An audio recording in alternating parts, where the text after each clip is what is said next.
people think, you're a therapist, it's really hard. You hear a lot of like horrible situations, really painful scenarios. That is true.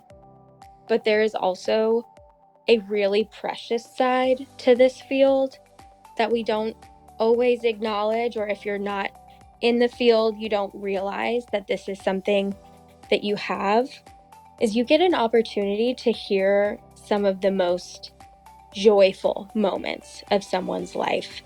You get an opportunity to celebrate wins with them. You might be the first to know about a person's pregnancy or a new job or a promotion they got. And there's so much benefit to being able to support people in those moments too.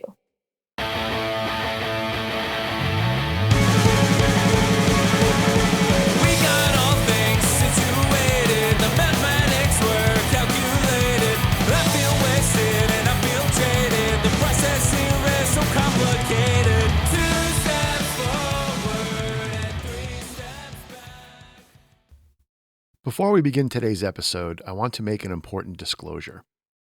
Today's guest is a mental health professional.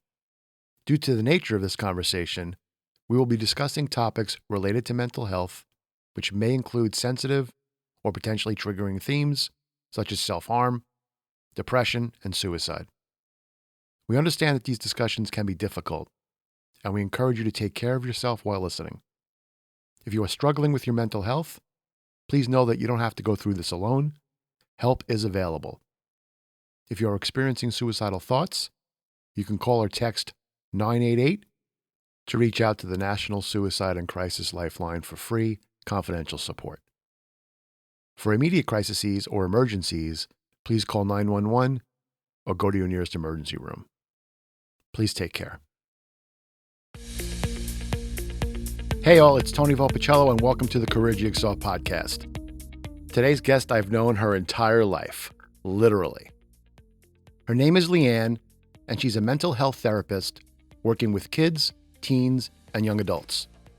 Mental health is such a critical topic today, and I'm excited to hear her insights on the field, the career path, and what it takes to succeed in this profession. Leanne, welcome to the podcast. Let's start with an introduction. Tell our listeners a little bit more about you and what you do. Hi, thanks so much for having me. It's a total pleasure to be here. I am a mental health therapist, and as you said, I primarily work with kids, teens, and young adults. I am currently doing kind of all of the above right now. I do a lot of different things, and I'm working in a clinic setting. I recently left the school setting where I was primarily working with K through 12 kiddos. A little bit about me as a person. I've moved around a lot on the East Coast, but I currently live in Texas. I have a dog, and he is my pride and joy. Honestly, it's his world, and I'm just living in it. And I love all things art and music. Oh, that's great. Well, thanks for sharing a little bit of your background, both professionally and personally. Hey, I want to go back to the beginning. I'm always curious the paths people take and why they took them, and did they make some decisions early on? So let's talk about what inspired you to get into mental health.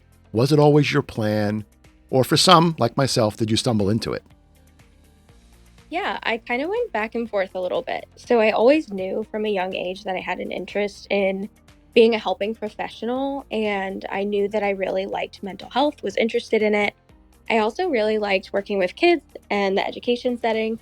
So I went into college undecided, was kind of back and forth between the two, decided to get my bachelor's in elementary education. And then I graduated into the pandemic and decided that was actually not what I wanted to be doing. So I went straight back to grad school and I got my master's degree in clinical mental health counseling. I was actually reading a book that I had read a couple times before. It's called Boundaries by Dr. John Townsend and Dr. Henry Cloud. It's a really good book about setting limits and being authentic and making decisions that are like true to yourself. And in the back of the book was an ad for a master's program in clinical counseling, and I was sold from there. Well, that's great. It is kind of refreshing to hear that somewhat early on, you did know what you wanted to do and chased what you loved versus staying unsure and coming out of school. And listen, that doesn't happen for everybody, so I get it. But it's refreshing to hear that people like you were able to identify pretty quickly, this is what I want to do. I switch gears. It's inspiring to hear that the pandemic actually led to something good, especially for you and your career choices. So really, really glad to hear about that. Absolutely. I really just needed a little bit of refining in how I wanted to help people and kids specifically too. That's awesome. So I'm really curious about this next question I have for you because honestly, I'm not sure of the differences myself. So when you talk about a therapist or a psychologist or a psychiatrist, what are the differences? Yeah, that is a fantastic question. And I think even for people in my field, it can be kind of hard to remember what the differences are, what they do. Hopefully, I can give you a little bit of insight on that, but it's very complicated and complex. So, a therapist or counselor, that's what I do, that is usually a master's level professional who provides therapy. And that could look a couple of different ways. It could be couples counseling, it could be individual therapy, it could be group therapy. There's no medication prescription from a therapist. Next, we'll go into the psychologist level. That is usually a doctoral level therapist, and they specialize in therapy, could be couples counseling, group counseling, all of those things. They also can do evaluations. So when you hear people talking about like autism evaluations or comprehensive psych evals, that's likely going to be done by a psychologist. They do not prescribe medication. Now, the psychiatry level, that's a medical doctor. So that is someone who can prescribe medication. They can do therapy or the medical side, but most of the time, they only do meds. And that can be confusing for people because you think you're going to a psychiatrist, they're a mental health professional, you're going to talk with them, get everything done there. And most of the time, that's not the case. You'll go in, get some medication, give some updates, medical history, things like that. But you're going to want to see a therapist also to do more of that talking and processing part. Wow, that is fascinating. And I definitely learned something today. So thank you for sharing that. Let's talk about the road to becoming a mental health professional. What was the process like for you to get you to where you are today? And I'm curious what you can share about education, training, and any licensing you might have gone through. For sure. Another great question. It is a complicated road and process, but totally worth it. So, for me, as a therapist level, I went to school and got my bachelor's. I started in education. It doesn't really matter what your bachelor's is.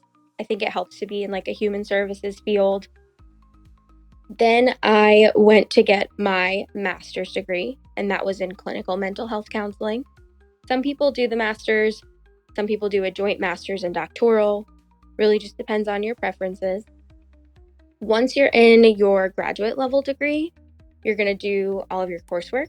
Then you'll have a fieldwork section where you might do what's called a practicum, which is kind of like your first step or in training fieldwork.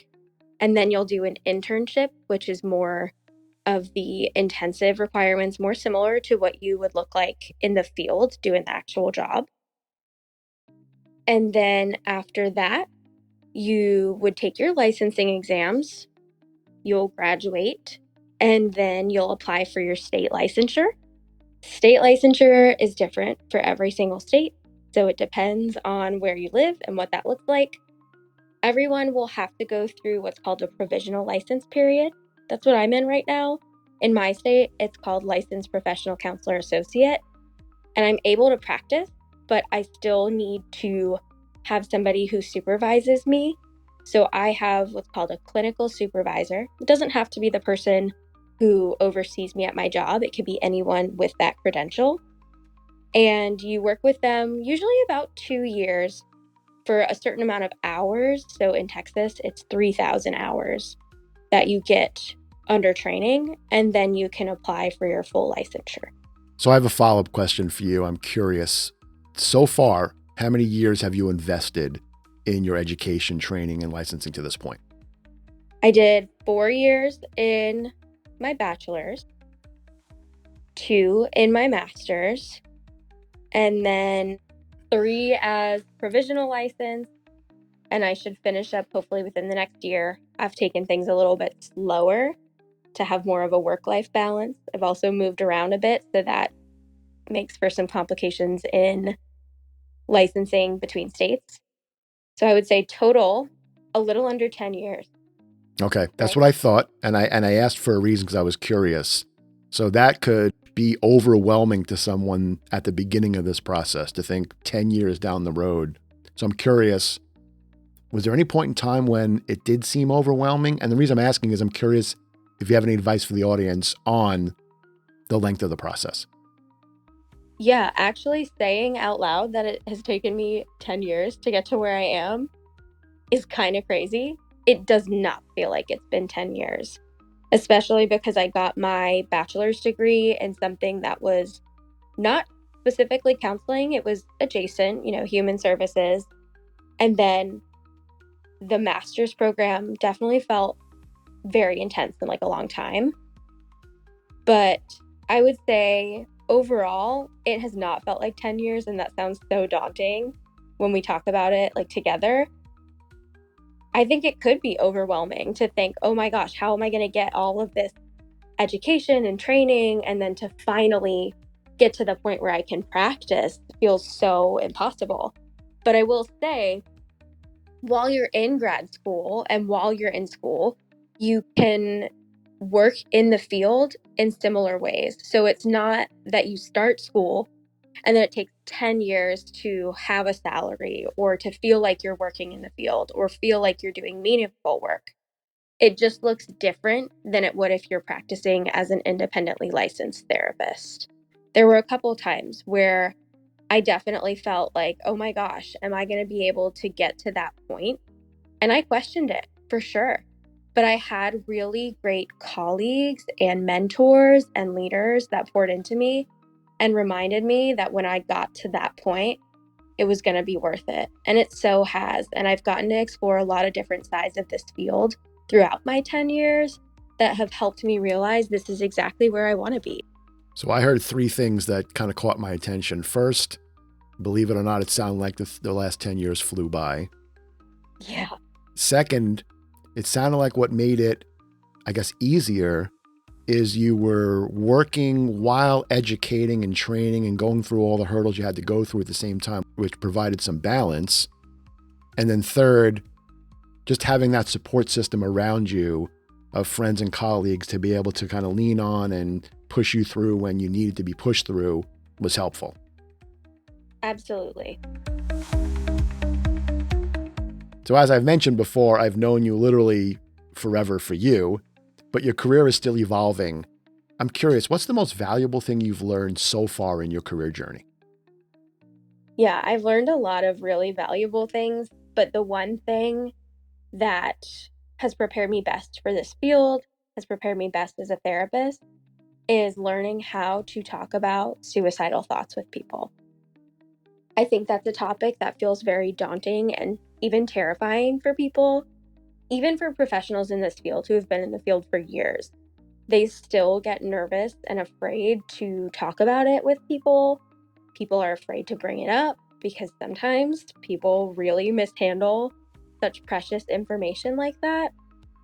I had a fantastic supervisor who, after expressing some fear and anxiety about how to talk to my clients about that, she sat down and was like, very direct. We're going to face this fear head on. We are going to talk about how you can support someone. This doesn't have to be a secret. There's also a lot of pressure in this field to make accurate decisions when someone shares suicidal thoughts. And so there's fear about liability and policies and keeping them safe. And how do you keep them safe in an environment that feels comfortable for them? Or at times having to make a recommendation for what we call is a higher level of care that may feel less comfortable but keeps them safe. We really dove into how to talk about those thoughts and how to talk about recommendations and how to directly address the barriers to keeping people safe. And that was absolutely the most valuable thing I learned in my time in this field. Wow, I can't thank you enough for bringing up whatever your answer was going to be, but your answer was a serious answer to my question and a scary topic. And you mentioned it before, the decision on how to handle what you handle, any liability you might have, both for you and for the person who's expressing those thoughts, how scary it is. And by no means will we do the topic justice today, but just you bringing it up front and letting the audience know, hey, it's not only scary for the person going through it, it's scary for the therapist and the mental health professional as well too. So thank you for bringing that up. I really appreciate it. Absolutely. And I think for new professionals too, you don't have to hide from it. You don't have to panic when someone discloses those thoughts. Find a good supervisor. Find someone who's comfortable talking about it and who has been trained in it, and they can support you and provide you knowledge that will just absolutely change your career and your trajectory as the professional. That's awesome advice. You always have someone else you can go to ask for advice to. And a supervisor is an easy recommendation without having to be fast in your answer or how you handle it to make sure you're doing the right thing. There's always someone else to talk to. So great advice. Speaking of advice, one of the main goals of this podcast, really my only goal, is to provide valuable advice to our listeners. So looking back on your 10 plus years so far, what do you wish you would have known when you first started your career? There's a lot that you know going in, and there's a lot that you learn in the first couple of years that seems kind of like common sense. Like, it's going to be a hard career. You're going to see a lot of things that are difficult. You're going to hear a lot of really difficult things. There's not a lot of prep or training about the actual job part of the career. And what I mean by that is there is a business side to mental health. Somebody has to keep the lights on in the office. Somebody has to keep it running, right? To be able to provide that care for people. And sometimes there's some conflict between what would be a good business decision and what you feel comfortable doing as a mental health professional. And I think that there's not enough training or guidance around how to A, keep the lights on, keep the business side of things intact, stay competent with legal and ethical requirements, and stay true to yourself as a practitioner and make sure that you're providing care for people in a way that's comfortable for you and comfortable for them. That is really interesting to broaden the perspective, and really in any role again, but this role we probably would have taken for granted. It is all just about the training and how skillful you are. Meanwhile, again, like any business, there is a business aspect to it. And I think we also see a bit of it on TV in Mhm. medical settings, hospital settings, that there's always this behind the scenes decision making around the business. But I think you bringing it to life and making it something to talk about and make sure you understand it early on in your career, whether it's the business side or the compliance side, and also to your third point, being true to yourself. Just great advice for our listeners. So thank you. Absolutely. It's a tricky balance, but the balance is what's important. Couldn't have said it better. So I ask this question in every interview, and I always learn something new. What are the common misconceptions people might have out there about working in the mental health field? I could talk about this all day, but I know that we only have a certain amount of time to discuss this. So I'm going to go with two that are really important to me. First one is when you think of a therapist, I just want you to take a second, pause in your mind. What do you think the therapist does? I think for me, it would be kind of talk me through stuff. I mean, that's the easiest way I could say it, but that would be what I would think a therapist does. That's a great answer. A lot of people, their first thing they think of when they think of a therapist is someone who's going to give them advice. We are not supposed to give advice. That is one of the first things you learn in grad school is you are not directly giving advice or telling someone what to do. They are the expert in their lives. And so our job as a therapist to help guide them, but not give advice because we all have been in a situation where we're talking to a friend or someone who's trying to support us. And if you get unsolicited advice, oh my goodness, that is like the least helpful thing that anybody could do.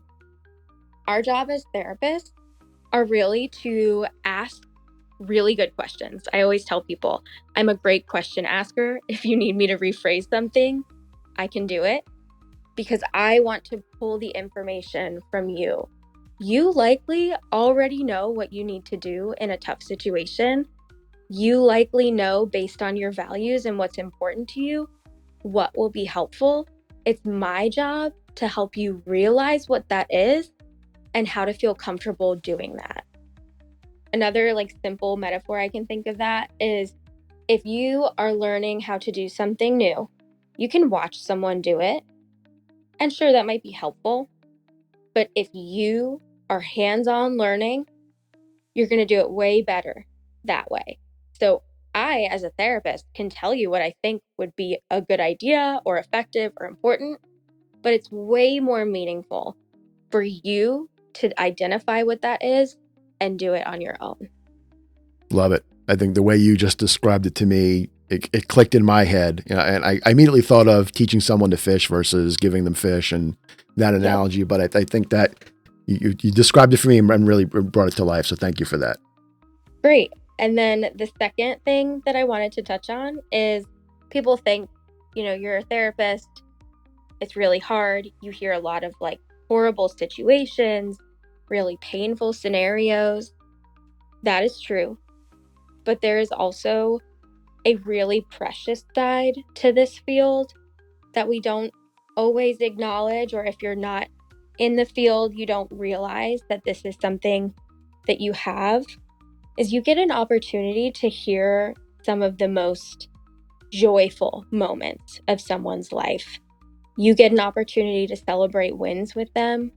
You might be the first to know about a person's pregnancy or a new job or a promotion they got. And there's so much benefit to being able to support people in those moments too. That's heartwarming because I think outsider looking in, I would automatically think this is a tough job. You go through a lot, you hear a lot. What are the benefits? I guess you could say the benefits getting that person to the other side, but I think you really brought to life what the true joy could be out of coming out of the job. So thank you for sharing that. Absolutely.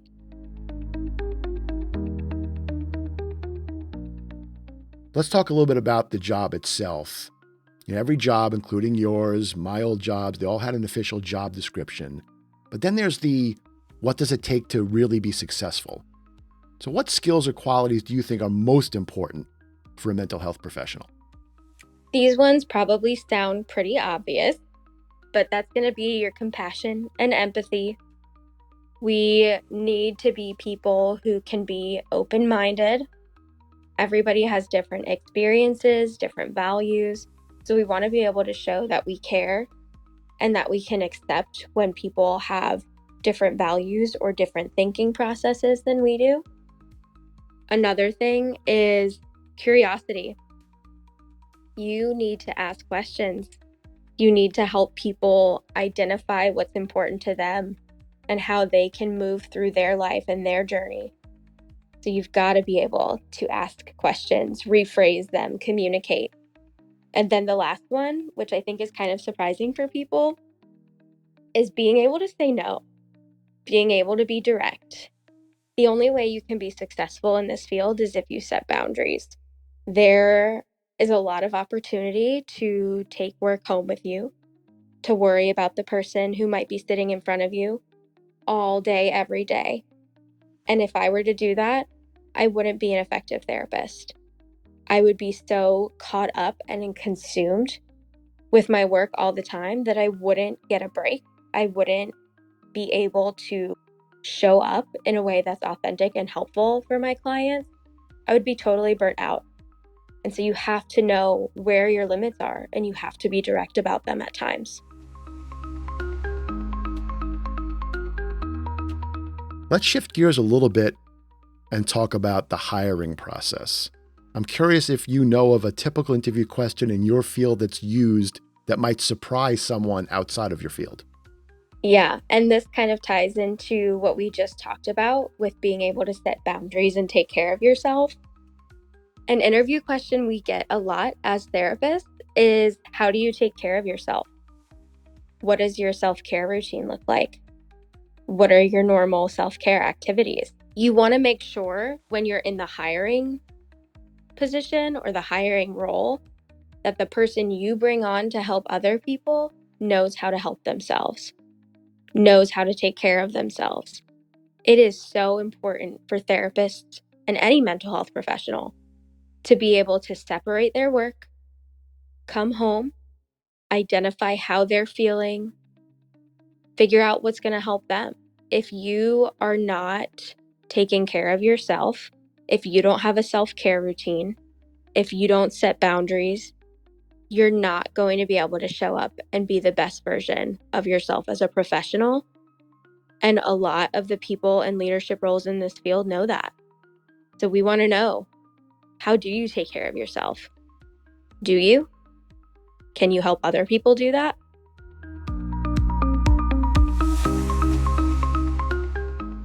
So this next topic has come up every time I've conducted an interview or an industry spotlight, and it's AI. Is AI relevant in your field? And if so, how is it being used? And are there any risks or benefits like we've talked about in other industries? I love this question. I love talking about AI. I think it can be really helpful. And also, there are definitely some risks, especially in a field where the humanity aspect is so important. AI is relevant in this field. They have been doing, like, as an industry, they've been testing AI therapists. We all have our own opinions on things. I think personally, therapy is best when there is a person to person connection. However, AI and AI therapy could help with the access to therapeutic services. So there are some ways that AI is learning how therapists ask questions, how they think about things, how they support people, and it can be used to increase access to mental health care, especially in a time where we know that insurance and finances are a huge barrier to care. Another way that it can be helpful is with documentation. So therapists do a lot of notes and documenting things, and it can be really helpful to have AI read over your phrases or your notes or help you with topics or things that you're writing about. Another way it's helpful is if you know that you have a certain therapeutic material, or you know you want to talk about a specific topic with a client, but you're not sure how you want to go about that. Maybe you want to make it fun or make a game out of it. You can ask AI to review the topic or the material and give you ideas about how to use that in a therapy session. And it is so incredibly helpful. I will say that at times you are going to want to make sure that that is alignment with your legal and ethical boundaries and requirements, right? Mm-hmm. Another thing that I think gets kind of tricky is AI is very direct and straightforward. It's using logic, it's not using emotion to begin with. It can learn to an extent, but there have been some concerns about AI therapists. And, like, for example, if someone is struggling with disordered eating and they are thinking, I'm fat, or having body image issues, the logical response from an AI might look like, go on a diet. And Mm. that is not helpful for somebody who is struggling with disordered eating and body image issues. So there's definitely areas that AI can be supportive, but there are also areas that AI could result in harm or just oversight with things that a human therapist can better support and pick up on. I think you said it well. I think AI cautiously could have a place to help the patient, but very cautiously and probably in small doses here and there. What I found refreshing, because I also use it as well too, is how AI can help you be a better therapist, whether it's the note taking or other avenues to use it. So I'm not surprised by your answer. I think we're all kind of cautiously waiting on the sidelines to see where are the risks and where are the rewards, and kind of assess going forward. So thank you for sharing your perspective on AI. I appreciate it. Before we wrap, let's talk to those out there who are listening, who saw the topic and they're listening in today because they're considering a career in mental health. Are there any books or podcasts or other things you would recommend for someone wanting to learn more? I could give you a huge list that would probably take up an entire podcast episode. There's so many great resources out there. Here are a couple. Book Maybe You Should Talk to Someone by Lori Gottlieb is fantastic. Another one is What Happened to You by Bruce Perry and Oprah Winfrey. And those are more of like accessible layman's terms, ways to learn about the field, what it's like, what are some of the things that therapists are learning. If you're looking for something that's a little more academic or heady, I guess you would say, would be Man's Search for Meaning by Viktor Frankl. That's definitely a grad school read. And then for podcasts, I really like Shrink Chicks. That is a podcast that talks about very specific therapy topics, but makes them really easy to understand. And it feels like you're listening to just two best friends talk about these topics, and it feels so normal. Another one that I think is a little more formal, therapist oriented, would be Therapist Uncensored, but offers phenomenal information and topics and different professionals in the field to talk on things that they are experts in. Those sound like great recommendations and something for everybody out there, just in terms of where they might be versus where they want to go. So thank you for those recommendations. I appreciate it. Hey, before we wrap, any final thoughts for the audience? I think it's important to talk about mental health. Mental health is something that we are kind of improving on as a society, but a lot of times it doesn't feel comfortable. There might not be safe people to talk to. And I think it's important for me to communicate as a therapist is there's always someone you could go to for help. And if you go to someone and that's not the right person, go to someone else. Try again. I've had a ton of friends who have gone to therapy or tried mental health support in some form or another, and it wasn't a good experience, or they just didn't feel connected with that person. And that is totally normal. It's absolutely okay. Try again. And I know it's daunting and I know it feels frustrating to have to do that, but there's somebody for everyone. And you don't have to go through whatever you're going through alone. So that's a really interesting point to wrap. The chemistry between the therapist and the patient can vary. And to your point, if it didn't work the first time, don't give up on the process. Maybe you need to click with a different therapist. Is that fair? Yeah. And I think a little tidbit professionally too is that the number one predictor of success of therapy is the relationship between the client and therapist. It actually has nothing to do with the interventions or style. All that's important. But if you don't click with your therapist or you don't click with your client, you're not going to be nearly as successful. So a lot of new therapists or mental health professionals will go into the field really stressed about what intervention can I use? What theology works right with what my values are? How can I provide the best care possible? Just show up. Be a therapist, be a person, be a human in the room with someone else, and you've done the job. Great closing comment. I cannot thank you enough for joining the podcast today and having this conversation. I agree with you on the conversation needs to continue around mental health. It was great having you on, and I know listeners will find your insights incredibly valuable. Thanks so much. Thank you so much for having me. It's been a pleasure. And to all of you tuning in, thanks for listening to the Career Jigsaw podcast. Don't forget to follow, leave a review, and share this episode with someone who might find it helpful. Thanks again, all. Be safe.